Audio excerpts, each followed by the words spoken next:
高雄一个细条的查甫人，因为拒绝酒测，罚款18万，拢个唔落罚款哦。法务部的行政执行署高雄分署就发现讲有不动产，所以申请要查封，甲要甲厝拍袂掉，这民众才赶紧去立罚单。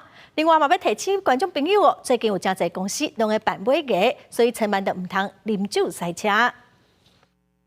来到法务部行政署高雄分署缴费柜台，男子乖乖纳钱，因为伊伫个林雅区的厝封查封，还个人互拍卖，多次催缴，许南都置之不理。在今年1月3号，派员到他位在林雅区的透天厝查封。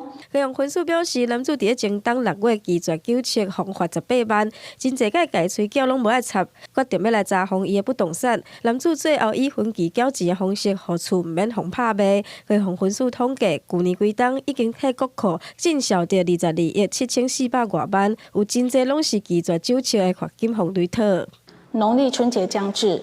民众访友参叙频繁，为遏止酒驾歪风，高雄分署自1月15号启动第4波酒驾专案执行。这里本来就不能骑欧多外的，了解。对。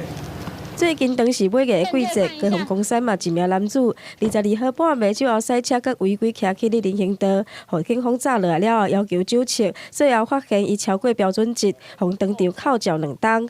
警方嘛提醒，唔通靠势来酒后赛车，较袂影响到家己佮其他人的安全。